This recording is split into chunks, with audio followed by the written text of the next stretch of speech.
आता एक संचालक आहे अजित नरके आणि माझा आरोप केल्यानंतर टीव्ही नेक्स्टवर गोकुळची जाहिरात यांनी सगळं लगेच फटाफट जास्त वाढलं विजिबिलिटी.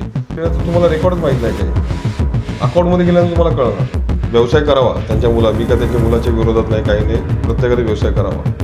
पण व्यवसाय हा गोकुळच्या जीवावर करायची काय गरज आहे? टीव्ही नेक्स्ट मराठीला दरमहा 2.5 लाख रुपये जातात. मगाशी तुम्ही चर्चा करताना म्हणला की जाणीवपूर्वक एका संचालकाला जे सोशल मीडियासाठी जसं स्पेशल पॅकेज दिलं गेलं, नेमकं काय होतं ते, काय नेमकं? आता एक संचालक आहे अजित नरके, त्यांची टीव्ही नेक्स्ट मराठी नावाचं चॅनल आहे, त्यांचा मुलगा त्याच्यामध्ये आहे असं मला ते मी जरा सर्च केल्यावर लक्षात आलं. आणि माझा आरोप केल्यानंतर टीव्ही नेक्स्टवर गोकुळची जाहिरात यांनी सगळं लगेच फटाफट जास्त वाढलं विजिबिलिटी. टीव्ही नेक्स्ट मराठी व्यवसाय करावा त्यांच्या मी का त्यांच्या मुलाच्या विरोधात नाही, काही नाही, प्रत्येकाने व्यवसाय करावा.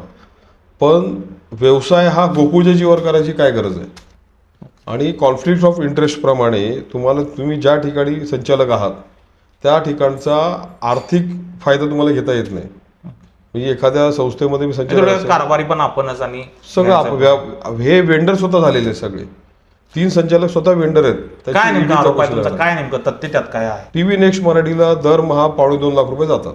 कसे जातात, काय ते जाहिरात म्हणून? जाहिरात म्हणून. पण जाहिरात म्हणून दुसऱ्या कुठल्या चॅनलला कधीच मिळत नाही किंवा आजपर्यंत मी बघत नाही. नाही जात आहे, कारण की काय आहे, हे टेंडरच काढत नाही कधी. ओके, टेंडर निघत नाही तरी पण पैसे जातात डायरेक्ट. म्हणजे त्याचं कसं आहे, महाराष्ट्र सहकारी संस्था अधिनियम 1960 हा कायदा आहे. ज्या कायद्याला अनुसरून ह्या कायद्याला गीता धरून आपल्याला गोकुळचा कारभार चालवायचा आहे.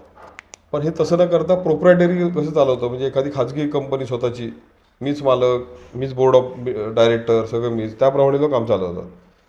एखादी जाहिरातीची तुम्हाला जर गोकुळची जाहिरात द्यायची असेल कुठे, वर्षभरासाठी पॅकेज कोणाला द्यायचं आहे, तर तुम्ही पेपरमध्ये जाहिरात दिली पाहिजे, एक्सप्रेशन ऑफ इंटरेस्ट आणलं पाहिजे की आम्हाला जाहिरात द्यायची आहे, आम्हाला एवढं आहे, तुम्ही तुमचा प्रस्ताव आम्हाला द्या, असं करून तुम्ही द्यायचं. नॉर्मली बजेट सगळ्यांचे येतील, सगळ्या सब कंपनीची तुमच्याकडे ऑफर्स येतील की आमचं ही ऑफर आहे, त्यातलं तुम्ही जो L1 असेल त्याच्यावर घ्यायचं. आणि L1च्या रेटला मॅच करणार दुसरं कोणी असेल, L2 L3 जो आलेला सगळ्यात स्वस्तपेक्षा थोडासा महाग अजून, तर त्यांना विचारायचं, बाबा आम्हाला ह्यांचा एवढी ऑफर आलेली आहे, उदाहरण 10 रुपयाची ऑफर आली आहे, तू 12 लिहिली आहेस, तू 10 रुपये द्यायला तयार आहेस का, तर तुला आपण थोडं काम वाटून देतो. ह्याच्यातनं काय होतं, संस्थेचा फायदा होतो, बरोबर, आणि काम पण चांगलं क्वालिटी मिळू शकतं, क्वालिटी काम मिळतं आणि चांगली लोक स्पर्धेमध्ये येतात. असं आहे. आता ह्यांनी काय केलं, तुम्हाला का नाही कळलं की असं काही देतात की नाही?